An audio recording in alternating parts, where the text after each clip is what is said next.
धन्यवाद अध्यक्ष महोदया। मैं आपका, माननीय प्रधानमंत्री जी का और अपने पार्टी के प्रति आभारी हूं कि उन्होंने अनुराग सिंह ठाकुर द्वारा प्रस्तावित प्रस्ताव का अनुमोदन करने के लिए मुझे खड़ा किया है। कल राष्ट्रपति जी का अभिभाषण हुआ और लगातार अखबारों में, टेलीविज़न चैनल पर सारे लोग, सारे पॉलिटिकल पार्टी के लोग जो अपोजिशन में हैं, जो हार कर बैठे हुए हैं, उनको करने के लिए कोई काम नहीं है शायद, वो ये कह रहे कुछ नहीं है, बेकार है। किस तरह का अभिभाषण है? मैं उन लोगों से पूछना चाहता हूं, क्या रोटी, कपड़ा और मकान की समस्या आज देश में नहीं है? आज़ादी के इतने वर्षों के बाद यदि कोई सरकार बात करेगी तो वो रोटी, कपड़ा, मकान की बात करेगी कि नहीं करेगी? क्या हम भगवान की बात नहीं करेंगे? ब्रह्मा विष्णु महेश यदि भगवान हैं, यदि ईसा मसीह भगवान है, पैगंबर मोहम्मद भगवान है, तो हम उसकी बात नहीं करेंगे तो किसकी बात करेंगे? क्या हम नदी नाले की बात नहीं करेंगे कि गंगा का क्या होगा, यमुना का क्या होगा? क्या हम नदी बदल देंगे? क्या हम शहर बदल देंगे कि दिल्ली में क्या होगा, मुंबई में क्या होगा, पटना में क्या होगा, बनारस में क्या होगा, रांची में क्या होगा? क्या हम पड़ोसी बदल देंगे कि पाकिस्तान में क्या होगा, बांग्लादेश में क्या होगा?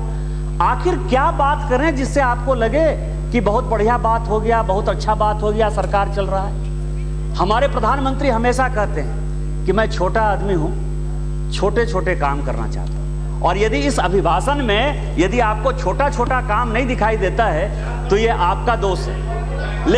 लेकिन बाद में मैंने रियलाइज किया कि मैं किन लोगों से पूछने की बात करता हूं। Please order please. मैं किन लोगों से पूछने की बात करता हूं।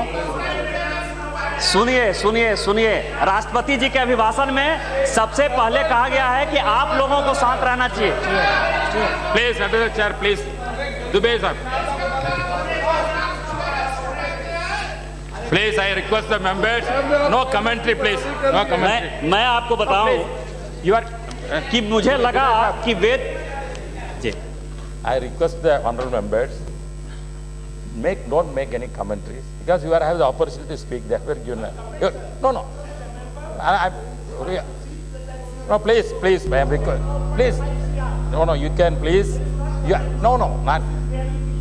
Whatever the reality, you can that reality you can raise when the time comes for you to speak. You can speak at the time. I am giving sufficient time to you. Please, Dubey, you address the chair and speak. धन्यवाद उपाध्यक्ष महोदय। एक संस्कृत का कहावत है उपाध्यक्ष महोदय कि पिंडे पिंडे मति भिन्ना, कुंडे कुंडे नवंगपया, जातो जातो नवाचर, नवा वाणी मुखे मुखे। पिंड पिंड में जो है मति की भिन्नता होती है, मतलब एक जगह से दूसरे जगह का जो है मति भिन्न हो जाता है। एक कुएं का पानी दूसरे कुएं के पानी के बराबर नहीं होता है। संप्रदाय जो है, एक संप्रदाय दूसरे संप्रदाय के बारे में एक अलग आकलन रखता है। और उपाध्यक्ष महोदय जो वाणी है, मैं उपाध्यक्ष महोदय को कह रहा हूं, और जो वाणी है लोगों की, बेटे की, बाप की, चाचा के, भतीजे की, समाज के, एक दूसरे समाज की, सबों के वाणी में फर्क होता है। और यही कारण है कि मैंने इन लोगों से ज्यादा उम्मीद पाल ली थी उपाध्यक्ष महोदय, ये लोग इसी तरह की भाषा बोलते रहेंगे, इसीलिए मुझे वेद पुराण से ही सीख लेनी चाहिए। इसमें कहा गया कि कुछ नहीं है, भ्रष्टाचार की बात अभी अनुराग सिंह ठाकुर साहब कह रहे थे। एक कहावत है कि बुरा जो देखन मैं चला, बुरा न मूल्य कोई, जो दिल खोजा आपना, मुझसे बुरा न कोई। और यदि मैं उसको प्रूफ करूं कि जैसे आप कह रहे हैं करप्शन, जिसके कारण की पूरी कांग्रेस खत्म हो गई और देश ने जो है माननीय प्रधानमंत्री जी के नेतृत्व में भारतीय जनता पार्टी को इतना बड़ा समर्थन दिया। इसी सदन में 2009 में नीरा राडिया का मामला मैंने उठाया था, इसी सदन में उठाया था, लेकिन कांग्रेस के किसी आदमी को यह साहस नहीं हुआ कि उसके ऊपर वो केस कर पाए। उपाध्यक्ष महोदय, मैं उपाध्यक्ष महोदय दूसरी बात कह रहा हूं कि इसी सदन में कांग्रेस के वित्त मंत्री जी ने कहा कि किसी भी मेंबर ऑफ पार्लियामेंट का किसी ब्लैक मनी से कोई लेना देना नहीं है। क्या आज जो HSBC की लिस्ट छप रही है उसमें कांग्रेस के मेंबर ऑफ पार्लियामेंट का नाम नहीं है? और यह बात मैंने सदन में उठाया था।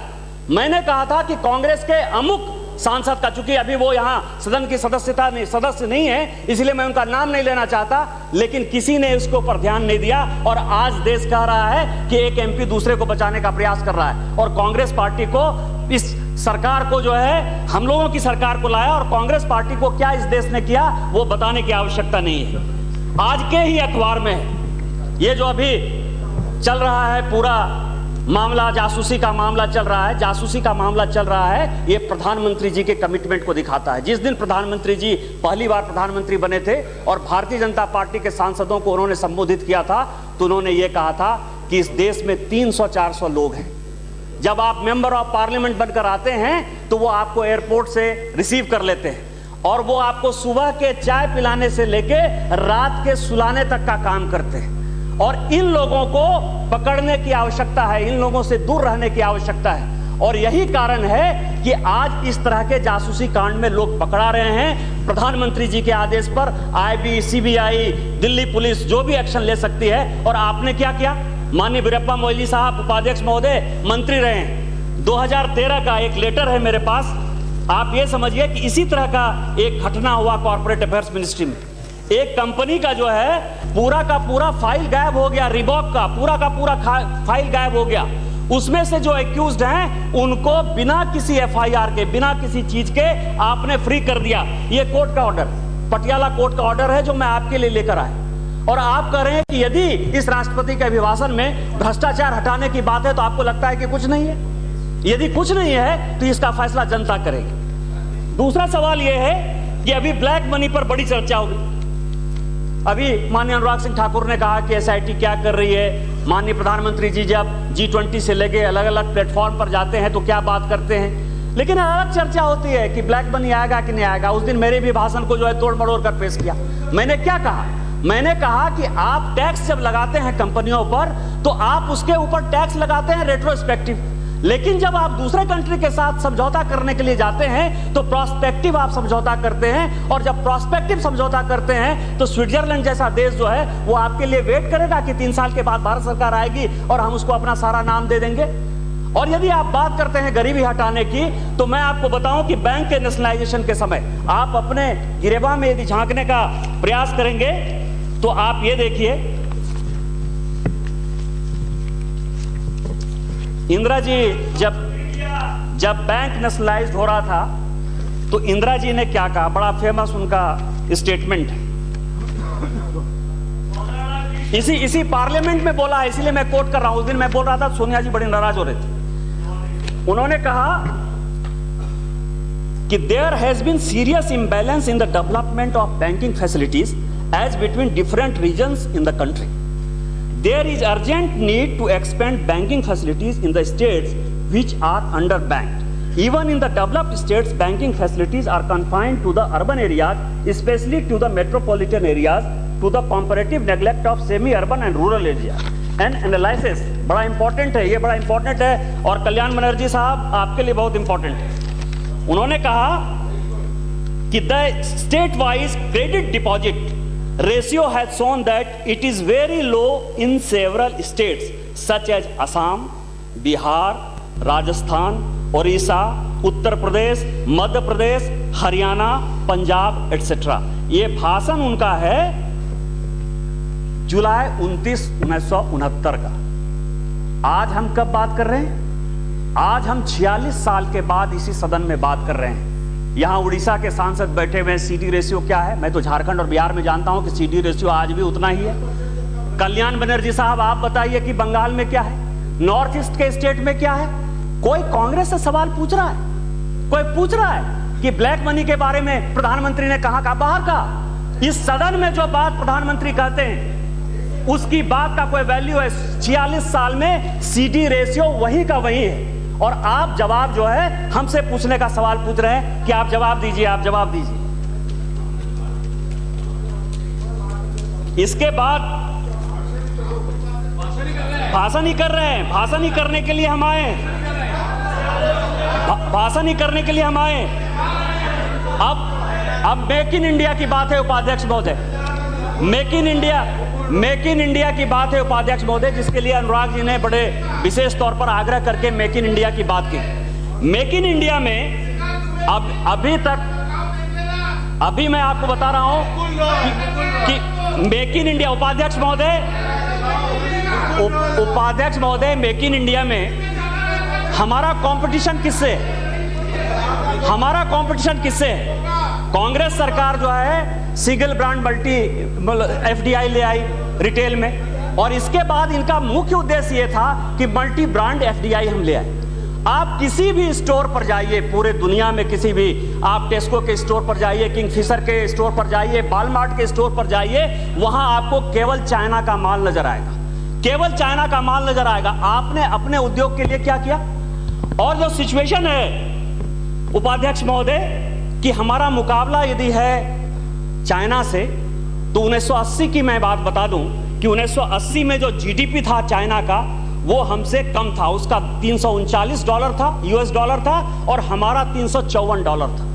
1980 में वो हमसे नीचे था, और 1980 के बाद क्या ऐसा सिचुएशन हो गया कि आज चाइना वर्ल्ड की दूसरी बड़ी इकोनॉमी मानी जाती है। हमारा कंपटीशन उससे है। डिफेंस में आप लेकर आ रहे हैं एफडीआई यदि, तो कितना डिफेंस में आप लोगों को पैसा दे रहे हैं बाहर में, इसका आपको अंदाजा है।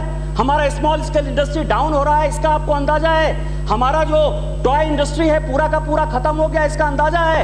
इलेक्ट्रॉनिक इंडस्ट्री पूरी खत्म हो गई, इसका आपको अंदाजा है। और यदि लोगों को रोजगार देना है, यदि हमको चाइना से बढ़ना है, यदि देश दुनिया में आगे करना है, तो मेक इन इंडिया के अलावा आपका कोई उपाय नहीं है। और यदि आप करेंगे तो मैं आपको बताऊं कि आपने तो महात्मा गांधी को भी बुला दिया। महात्मा गांधी ने क्या कहा?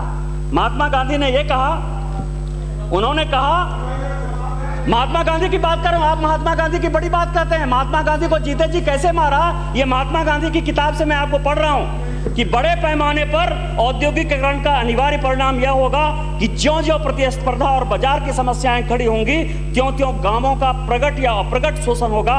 इसलिए हम अपनी सारी शक्ति इसी प्रयत्न पर केंद्रित करनी चाहिए कि गांव स्वयं पूर्ण बने और वस्तुओं का निर्माण और उत्पादन अपने उपयोग के लिए करें। क्या आप कर पा रहे हैं? क्या गांवों का विकास हो पा रहा है? क्या मेक इन इंडिया में आपने कोई बड़ा काम कर दिया? आपके समय तो मैंने बताया कि आप केवल जो है इंपोर्ट पर कॉन्सेंट्रेट कर रहे हैं, तो आप तो महात्मा गांधी को ही मार दी, और आप हमको कह रहे हैं कि इसमें कोई चीज नहीं नजर आ रही है। इसके बाद मैं आपको बताऊं इस बजट, इस अभिभाषण में, राष्ट्रपति के अभिभाषण में क्या क्या चीजें। नमामि गंगे की बात हुई, अभी नमामि गंगे की बात हुई ना, कि गंगा को हम साफ करेंगे, हुई ना, नमामि गंगे में गंगा को साफ करेंगे, इस तरह की बात हुई।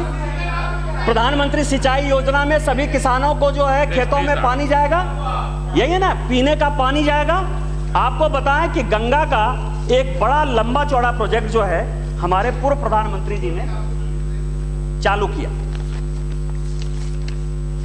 और उन्होंने जो चालू किया, मैं माननीय राजीव गांधी जी का जो है बयान पढ़ना चाहूंगा, जो उन्होंने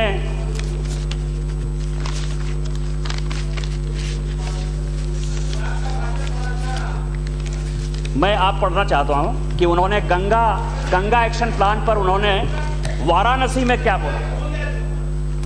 नहीं, सब कुछ है मेरे पास। No, please. Rajiv Gandhi speech announcing Ganga action plan on June 14, 1986। सुनिए उपाध्यक्ष महोदय, आप उन सांसदों को थोड़ा चुप करिए, पेशेंस नहीं है उनके पास।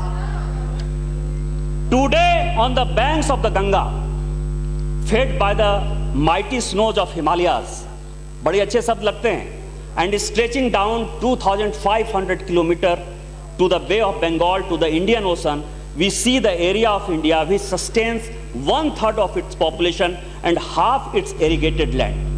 The properties of the waters of the Ganges are well known. The Ganges is symbol of our prosperity, our culture, our heritage, our civilization, our philosophies. Many of our religions linked to the Ganga, and perhaps most of all, it is the holder of our spirituality and our tradition. ये उन्होंने कहा, और उसके बाद उन्होंने जब conclude किया तो उन्होंने कहा कि when our government came into power, we started the work immediately, and by December it was passed, and we have the loan from the World Bank, and now the tenders are happening, and it's our hope that very soon the work will begin, and we will see that it will be built very soon. 1986 के बाद यदि 2015 में प्रधानमंत्री जी को, हमारी सरकार को गंगा साफ करने की आवश्यकता पड़ रही है उपाध्यक्ष महोदय, तो मैं कांग्रेस और कांग्रेस को समर्थन जो दे रहे हैं सांसद, उनसे पूछना चाहता हूं कि गंगा साफ हो गया? ये पैसा कहां गया? उस वक्त 2000 करोड़ रुपया खर्चा हुआ था गंगा एक्शन प्लान में। क्या एक भी सीवेज सिस्टम काम कर रहा है? किसी शहर में एक भी सीवेज सिस्टम काम कर रहा है? और राष्ट्रपति के अभिभाषण में यदि इस तरह की बातें हैं तो आप लोगों को दिखाई नहीं दे रहा है। आप लोगों को नहीं दिखाई दे रहा है तो मैं क्या करूं?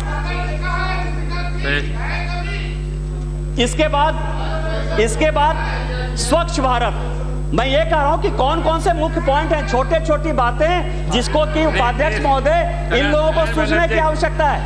कल्याण बनर्जी, स्वच्छ भारत में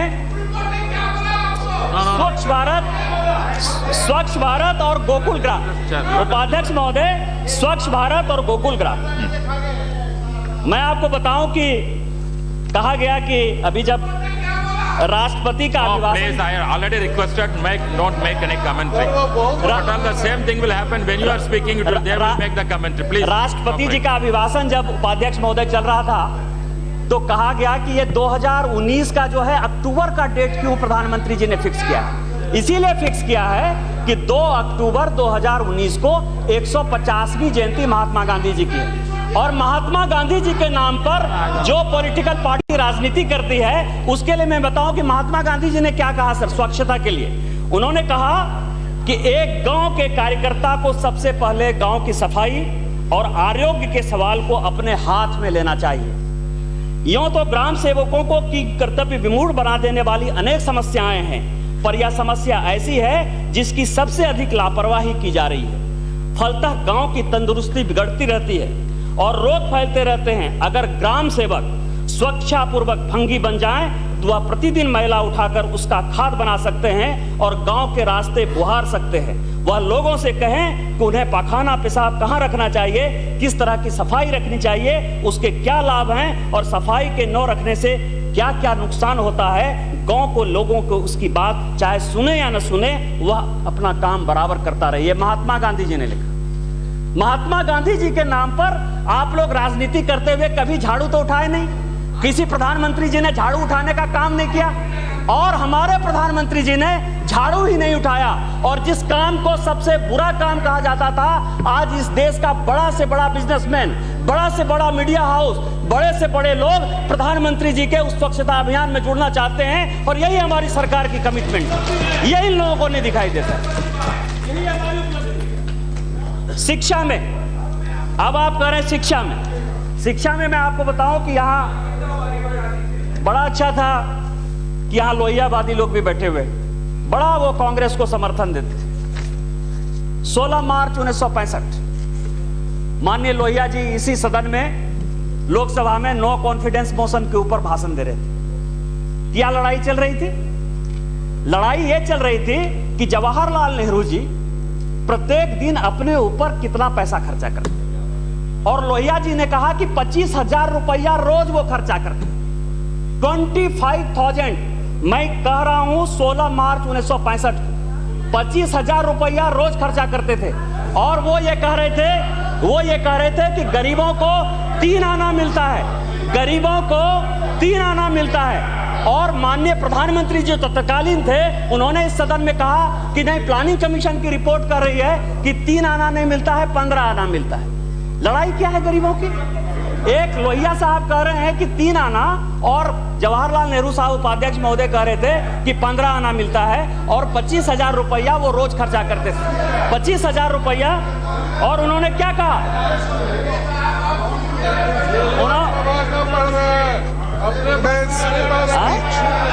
The president's speech, let him not go 30 years back. उन्होंने क्या कहा? उन्होंने कहा नहीं, खड़गे साहब, उपाध्यक्ष महोदय खड़गे साहब हमेशा खड़ा हो जाते हैं। उन्होंने क्या कहा? don't quote everything. Then we have to say something.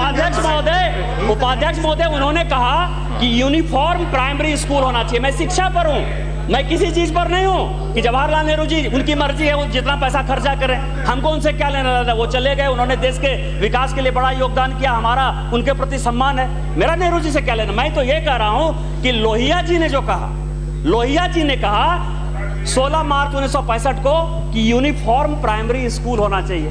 जितने लोहियावादी यहां बैठे हैं सभी प्रदेशों में, शिक्षा तो उनका विषय है, किन्होंने यूनिफॉर्म प्राइमरी स्कूल बना दिया। दूसरा बात उन्होंने कहा कि जो जितने लोग हैं वो रेलवे के तृतीय दर्जे में यात्रा करें, तीसरे दर्जे में, ये इन्होंने पार्लियामेंट में कहा है उपाध्यक्ष महोदय। कितने ऐसे लोहियावादी हैं जो तृतीय दर्जे में अपना जो है ट्रेन पे सफर करते हैं, हवाई जहाज से नीचे कितने लोग आते हैं। और उन्होंने कहा कि इंग्लिश लिटरेचर को जो है एबॉलिश कर देना चाहिए। यहां तो इंग्लिश लिटरेचर की बात छोड़िए उपाध्यक्ष महोदय, यहां जो तृतीय लैंग्वेज 22 भाषा में से एक होना चाहिए, जर्मन के लिए लड़ाई हो रही है कि जर्मनी क्यों नहीं तृतीय भाषा हो।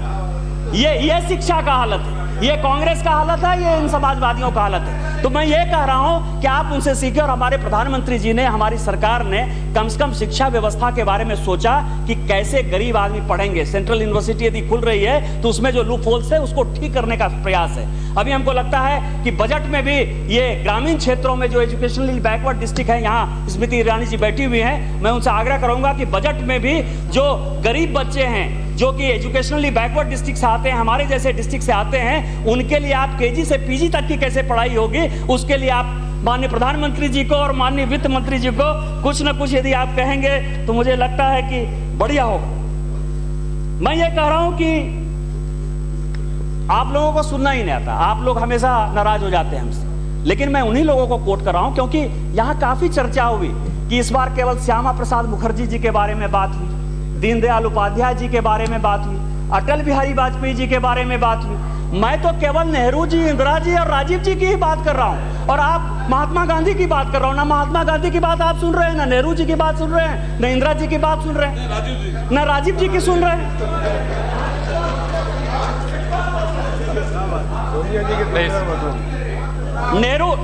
नेहरू जी ने कहा था और उपाध्यक्ष महोदय नेहरू जी ने कहा था, और राजीव जी ने जो यहाँ बजट पेश किया था 1986-87 में, उसको उन्होंने बजट के भाषण में कोट किया था। उतना ही में राजीव जी ने ये बोला था, नेहरू जी के भाषण को उन्होंने कोट किया था। उन्होंने कहा कि do not imagine that minus technological progress we are going to deal with the problem of unemployment. If India is to advance, India must advance in science and technology and India must use the latest technique. और यदि उसमें हमारे राष्ट्रपति जी के अभिभाषण में 30 metre telescope की बात हो रही है, प्रधानमंत्री जी वो कर रहे हैं, तो उनको कुछ नया नहीं दिखाई देता। हम तो आप ही की बात कर रहे हैं कि जो काम नेहरू जी नहीं कर पाए, नेहरू जी ने उन्होंने 60-62 में बोला था, वो काम आज हम करने का प्रयास कर रहे हैं। काम कहां से लाएंगे? जो काम पहले का है, रोटी कपड़ा मकान है, वही तो हमको करना है ना। 50 साल में आप कर दिए। इसके बाद टूरिज्म पर उपाध्यक्ष महोदय, टूरिज्म पर जो है, What rule you tell about that? What rule? Rule number 352. What 352? 7. Dubey, please take. Sir, rule number 352(7). A member while speaking shall not utter defamatory words. ये कह रहे हैं कि नेहरू जी ये नहीं कर पाए, वो नहीं कर पाए, कितनी देर हो गई। अब हम ये कहेंगे, कह रहे हैं कितना खर्चा हुआ, हम कहेंगे कि सूट पे कितना खर्चा हुआ, हम ये बताने लगेंगे क्या कर पाए, कब क्या होगा, कैसे ये बारी बारी ये बोल रहे हैं, ये हम ये कहें। No, it is not a defamatory. It's not a defamatory. Please take question. Not a defamatory. What he quoted. It is not a defamatory. Please you proceed. No, please take your seat, please. No, please. It's not a defamatory. Please. उपाध्यक्ष महोदय, No, please. राष्ट्रपति के अभिभाषण में Answer. Let your leader. When your chance comes, let him speak. You let him. No. When Karge comes.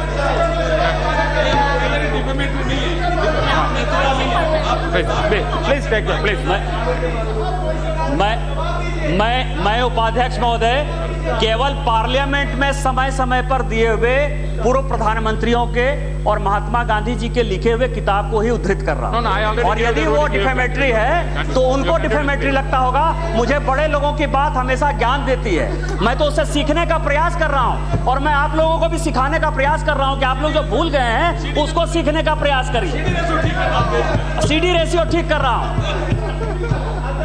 इसके बाद Already I gave the ruling. Please, उपाध्यक्ष महोदय, उपाध्यक्ष महोदय, प्रधानमंत्री जी हमेशा कहते हैं कि जननी जन्मभूमि स्वर्गादपि गरीयसी। Given it's not defamatory. When your leader speaks, let him speak at that time. उपाध्यक्ष महोदय, इनको अपने नेता की बात डिफेमेटरी लग रही। प्रधान हमेशा जो कहा गया है राष्ट्रपति का अभिभाषण में उसी को पढ़ रहा हूं। कितनी बात क्या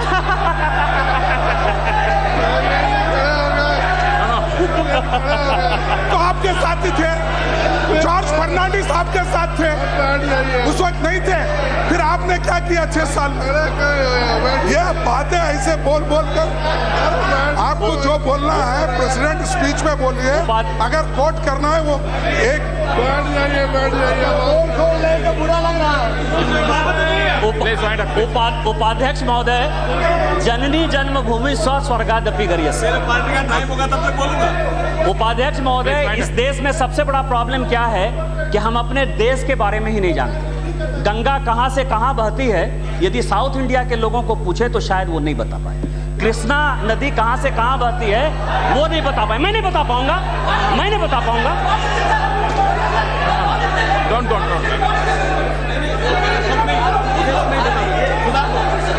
यानी कुछ लोग नहीं बता पाएंगे, कुछ लोग नहीं बता पाएंगे।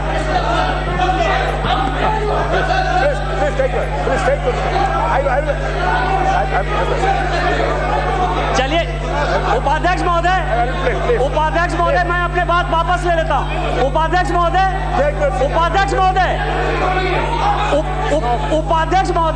No, I will make.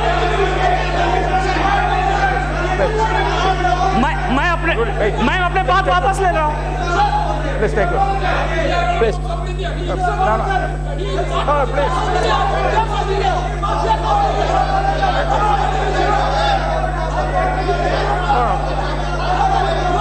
No, please. I will.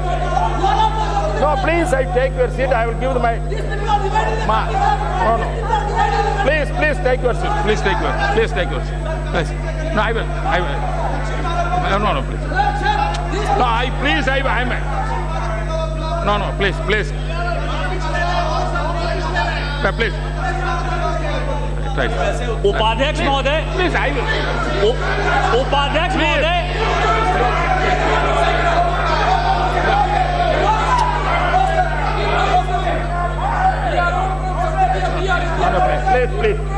Please take your seat. No, you have raised your point. I will please take your seat. I will say. I will make my observation. Please take. Please. No, please. Dubey sir, when you are speaking, please try to be somewhat cautious. When you are telling that South Indians are knowing where Ganges is coming, that's very bad. That is, don't. What all this? कर रहा हूं। Please expunge that word. Expunge that word. नहीं, मेरे बात से यदि तकलीफ हुआ तो मैं माफी मांग रहा हूँ ना। No, please. मैं माफी मांग रहा हूँ। I say expunge. अब माफी से भी बड़ी कोई बात है, फांसी दे देंगे क्या? That is expunge that word. That is the.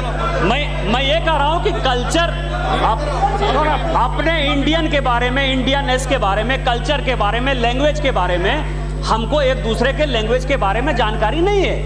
मैं यही कहना चाहता हूँ। और यदि नहीं कहना, इसके लिए जो सबसे बड़ी बात है कि हमको इस देश को, Don't disturb. इस देश को, Ramchandran, please take your seat. Please take your seat. Ramchandran. इस देश को, I explained that word. What is what? No, explain the word, please. इस देश को, Please take your seat. Please take your seat. मेरा समय ये लोग बर्बाद कर रहे हैं सर। मैं कह रहा हूं कि इस देश को जानने के लिए टूरिज्म पर इस सरकार ने, माननीय प्रधानमंत्री जी ने बड़ा ज्यादा फोकस किया है। हमेशा इन लोगों के साथ होता है क्या सर कि मैं देर करता नहीं, देर हो जाती है। कोई माइंस और मिनरल्स कोई माइंस और मिनरल्स अब इस देश को ना रोजगार दे रहा है ना पैसा दे रहा है। पूरी दुनिया में यह चीज प्रूफ हो गया है उपाध्यक्ष महोदय कि यदि सिंगापुर आगे जा रहा है, स्विट्जरलैंड आगे जा रहा है, पेरिस में यदि पैसा आ रहा है, यदि लंदन में पैसा आ रहा है, तो टूरिज्म जो है वो सबसे बड़ा जो है फैसिलिटी क्रिएट करता है। और टूरिज्म के ऊपर इस सरकार ने सबसे ज्यादा कॉन्सेंट्रेट किया। और टूरिज्म के ऊपर इन लोगों ने क्या नेग्लेक्ट किया कि टूरिज्म के बारे में मैं बताऊं उपाध्यक्ष महोदय कि नेहरू जी ने कहा, फिर मैं नेहरू जी को ही कोट कर रहा हूं सर, फिर मैं नेहरू जी को कोट कर रहा हूं। नेहरू जी ने कहा सर,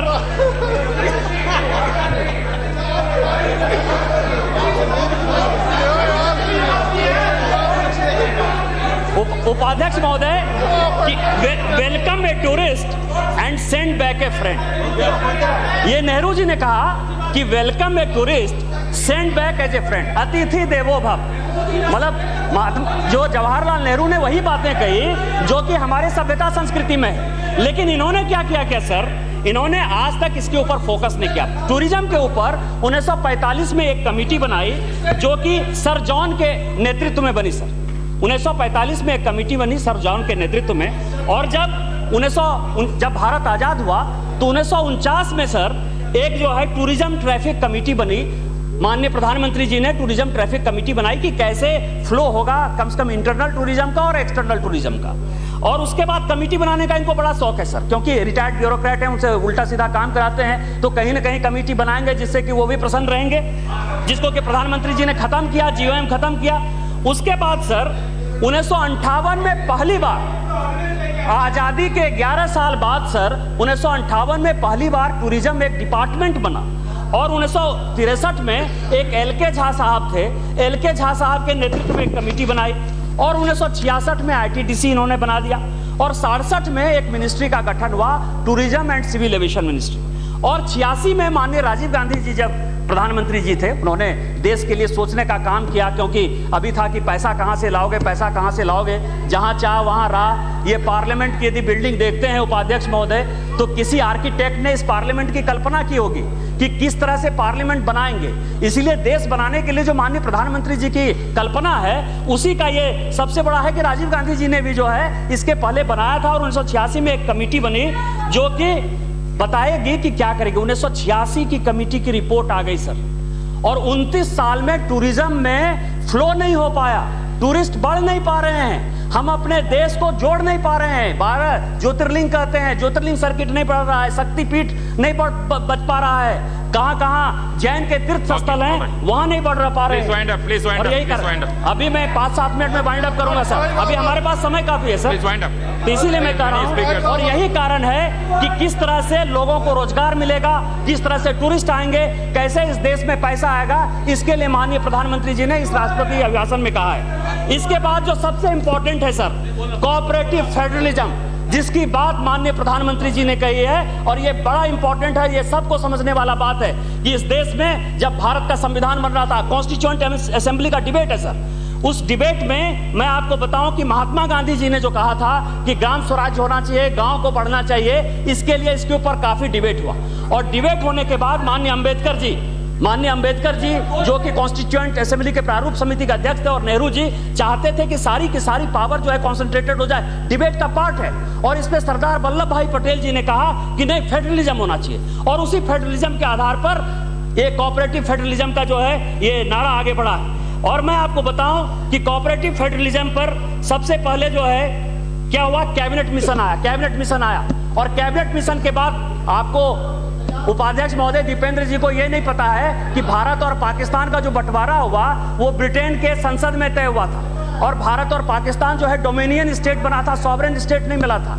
इसका मतलब ये नहीं कि हम लोग सॉवरेन कंट्री नहीं है। इतिहास को जानने की समझ होनी चाहिए। उपाध्यक्ष महोदय, इन लोगों को समझना नहीं आता है। कैबिनेट मिशन आया, और कैबिनेट मिशन ने इसके बाद, कैबिनेट मिशन के बाद भी जब हमने उसके रिकमेंडेशन को नहीं मांगा, तो मैं आपको बताऊं करुणानिधि जी जब मुख्यमंत्री हुए, जब तमिलनाडु के वो मुख्यमंत्री हुए सर, तो उन्होंने 1969 में, उस वक्त पूरी पार्टी एक ही थी सर, उन्होंने 1969 में, आपको बता दें कि मन्नार कमीशन बनाया। इसके बारे में उपाध्यक्ष मुझसे ज्यादा आपको पता होगा। और राज मन्नार कमीशन ने यह कहा कि जो आर्टिकल 2 है, आर्टिकल 3 है, आर्टिकल 249 है, आर्टिकल 250 है, 252 है, 253 है, इसके बारे में अबॉलिशन के लिए एक कमेटी होनी चाहिए और खत्म होना चाहिए। ये राज मन्नार कमेटी थी सर। और उसके बाद जो बंगाल के हमारे मित्र हैं कि 1977 में memorandum of state centre relation के लिए एक रिजोल्यूशन पास किया वेस्ट बंगाल असेंबली ने, और उसको कहा कि सेंटर जो है ज्यादा प्रभाव दे रहा है। हुआ था ना सलीम साहब, यदि आप बताइए तो आप बताइए कि बंगाल ने कहा कि नहीं। जब सीपीएम की सरकार आई तो उन्होंने ये बात कही थी। और उसके बाद 1988 में सर इसके लिए सरकारिया कमीशन बना, और सरकारिया कमीशन के रिकमेंडेशन के बाद भी जब चीजें नहीं हुई, तो जब माननीय वाजपेयी जी के नेतृत्व में हमारी सरकार आई तो 2002 में उसने NCRWC बनाया। और उसके बाद उससे भी जब आप लोग संतुष्ट नहीं हुए तो MM पुंछी के नेतृत्व में इसी कांग्रेस सरकार ने सर 2007 में एक कमेटी बनाई, जिसने कि 2010 में अपनी एक रिपोर्ट दी।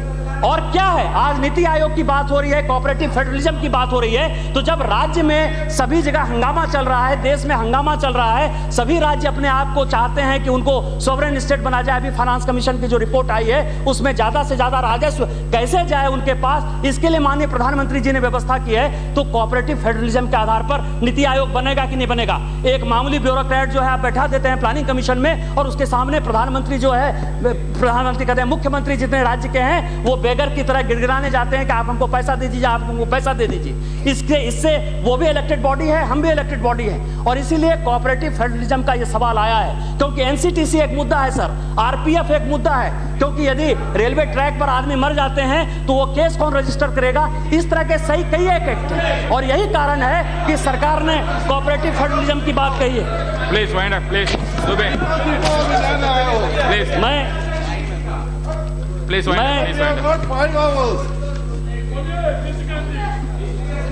और उसका कारण यह है सर कि जो constitutional scheme of centre state relation है, जो इकोनॉमिक एंड फाइनेंशियल रिलेशन है, जो unified and integrated domestic market, harmonisation of commodities taxes जिसके लिए GST आ रहा है sir, local government and decentralised government, criminal justice, national security and centre state cooperation जिसके लिए मैंने NCTC की बात की है सर, जिसके लिए नेचुरल रिसोर्स जिसके बारे में माननीय अनुराग सिंह ठाकुर साहब ने कहा कि नेचुरल रिसोर्स है, जिसके लिए कि अभी आप समझिए कि 18 ब्लॉक में 1 लाख 2 करोड़ आ गया, हमको लगता है कि 10 लाख करोड़ आ जाएगा। वो स्कैम जो है 1,86,000 करोड़ से ज्यादा था सर। उसी के बाद एनवायरमेंट का क्या होगा, लैंड का क्या होगा? जिस लैंड एक्ट की ये बात कर रहे हैं सर, लैंड एक्ट में जो है इन्हीं के मुख्यमंत्री लोग लगातार कहते रहे हैं कि किस तरह से उसमें संशोधन होना चाहिए, किस तरह से चीजें होनी चाहिए, इसके बारे में डिटेल बातचीत होगी।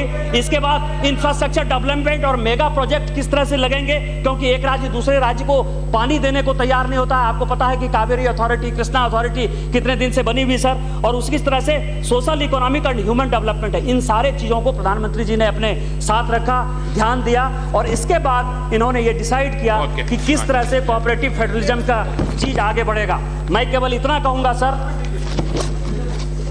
मैं अंत में मैं नहीं चाहता था, लेकिन मुझे लगता है कि सर नेहरू जी को फिर से मुझे कोट करना पड़ेगा। 13 अक्टूबर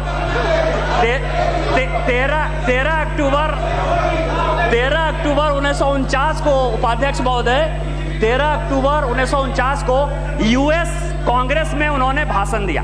अभी प्रधानमंत्री जी जब आए, जो हिस्टोरिकल यात्रा थी ओबामा जी के साथ, पुतिन जी के साथ, जिनपिंग के साथ, कोई चीज मानने को तैयार नहीं है, लेकिन ये हिस्टोरिकल स्पीच जो है 13 अक्टूबर 1949 का है US कांग्रेस में, जो कि माननीय नेहरू जी ने दिया।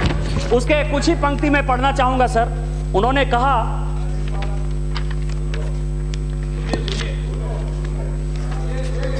कहा सर कि इंडिया इज इंडस्ट्रियली, यहां नहीं कहा सर, यहां नहीं कहा, US कांग्रेस में कहा, India is industrially more developed than many less fortunate countries and is record as the 7th of 8th among the world's industrial nation, but this arithmetical distinction cannot conceal the poverty of the great majority of our people। 1949 में कहा sir, to remove this poverty by greater production, more equitable distribution, better education and better health is the paramount need and most pressing task before us, and we are determined to accomplish this task। ये 1949 में कहा। और इसके बाद आप समझिए कि 67 साल के बाद भी हम उसको पूरा नहीं कर पाए हैं, रोटी कपड़ा मकान दे नहीं पाए हैं। इसीलिए माननीय प्रधानमंत्री जी जो कहते हैं, उनका जो विजन है कि ओम सहना भवतु सहनो भुनक्तु सह वीर्यं करवावहै तेजस्विनावधीतमस्तु मा विद्विषावहै। सबों का कल्याण हो, सबों के पेट में रोटी जाए, सबों को कपड़ा मिले, सबों को मकान मिले, इस देश का विकास हो। इसी छोटी छोटी बात को लेकर ये राष्ट्रपति जी का आह्वान है, सबका साथ सबका विकास, एक भारत श्रेष्ठ भारत। इन्हीं शब्दों के साथ जय हिंद जय भारत।